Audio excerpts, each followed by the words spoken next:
The tension at the border, the provocation from Pakistan, and India's tough response with unprecedented retaliation. The Defence Minister and the Prime Minister both reacting today. The Prime Minister also going on record to say this was not the time for politicians to bicker. It was not the time for politicians to even talk. It was the time to let the soldiers and their guns do the talking.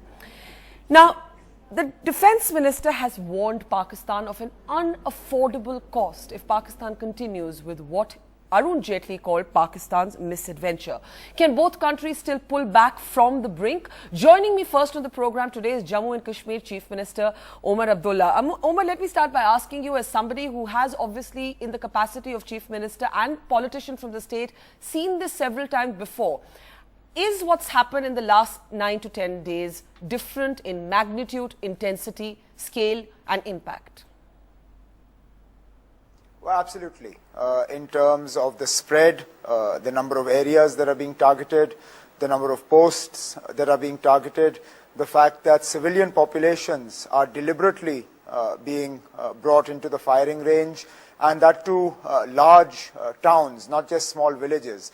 Earlier, we've seen ceasefire violations where we've had casualties. It's been the result of a stray shot that might have hit a house somewhere in an unpopulated or sort of thinly populated area. But to have shells dropping in the heart of Arnia town, in the bus yard, and into houses surrounding that, clearly indicates that there were no effort made to spare the civilian population. In fact, if anything, there seems to have been a concerted effort to actually target the civilian populations. So to that extent, is it reminiscent of the kind of tension that those of us who've covered the state for a long time used to see before 2003 when the ceasefire kicked in? Yeah, absolutely. We saw these sort of situations in the run-up to the ceasefire that was worked out by Prime Minister Vajpayee and his counterpart in Pakistan. After that, these things became a distant memory for most of us. But unfortunately, once again, in areas that had been peaceful until recently, now they have shelling. And I mean, let's take Arnia again. I mean, Arnia had 5 casualties on the day of Eid. That is an area that hadn't seen casualties even in the wars. I mean, when you talk to the people of Arnia, they will tell you that they hadn't seen casualties in 71 or in the 60s. And now in a situation where there is supposed to be a ceasefire in place, they had 5 casualties.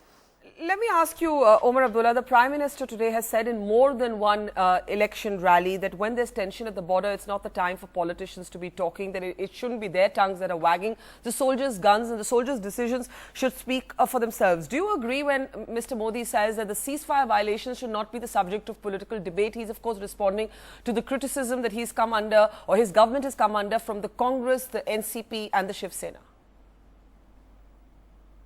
Look, I think it's convenient that suddenly ceasefire violations should not be the subject of political debate, and I entirely agree with the Prime Minister. That having been said, where was this thought process when the same ceasefire violations were taking place during Dr. Manmohan Singh's government? How come this thought process didn't exist then? And now suddenly when he is leading, that he recognizes this. Great. I'm all for the ceasefire violations being taken off the political table. But then I think it's something that the BJP needs to remember for those times when they're not in office. Let me ask you though, when the government decided to suspend talks with Pakistan after the Pakistan High Commissioner met with Kashmiri separatists, you were among those who said that the door must be kept open for dialogue. Now, given what is happening today, given the provocation from Pakistan, do you back the Indian decision, the government's decision, that there can be no dialogue possible in this environment? Well, I mean, my problem is if you don't talk to people when times are bad, then when do you talk to them? Look, I understand that Government of India felt the need to suspend the dialogue process. I still don't understand the reason for it. Even at that time I said that if the Government of India had suspended the dialogue process because of the ceasefire violations or because of the internal situation within Pakistan, that would have been understandable, or perhaps more understandable then suspending the dialogue process because the Hurriyat leaders went and had a cup of tea with the High Commissioner of Pakistan. I mean, that tea has happened for the last 20 years, and I dare say it will continue until you find a final solution to this problem of Jammu and Kashmir. So now that we've tied ourselves in that knot, okay, so that dialogue process is now closed for the time being. I'm now even more surprised when you see news reports suggesting that the security forces, the army in particular, and the BSF have been told no flag meetings until the shelling stops. Now, I don't understand. If we don't talk to each other at the operating level at a time like this, what's the point of a flag meeting once the ceasefire resumes and the violence ends?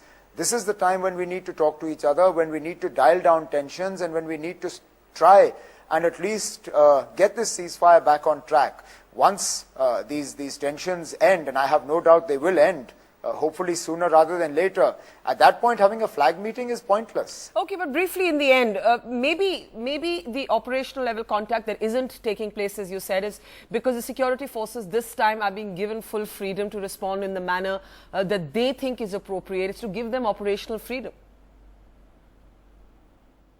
Look, Barkha, I mean, Government of India will choose how it wants to respond to this situation militarily, and that obviously is their right. But at the same time, I think it is important on the ground to keep channels of communication open, to try and figure out if there is some way to pull back from the brink. Even in the past, when we've had ceasefire violations and they've gone on for a few days, we have, through the mechanism of flag meetings, been able to dial down tensions at a time when incursions with China take place. I mean, if at the next point of a Chinese incursion, if we turn around and say there'll be no flag meeting until the Chinese withdraw, you think the Chinese are going to withdraw? The only way we manage to get the Chinese to withdraw is after a series of flag meetings, and therefore flag meetings become even more important at a time of tension. And I think that is one mechanism that needs to be kept open. A flag meeting is not tantamount to India and Pakistan talking to each other about all issues. It's not the comprehensive dialogue. It is purely a flag meeting for localized contact to deal with a localized situation, and that's what we're dealing with now. So by all means, if the Government of India thinks that this is not the opportune time to talk to Pakistan, I may or may not agree with that. That's a different issue. But I certainly disagree with the fact that at a time like this, we even put the flag meetings on hold.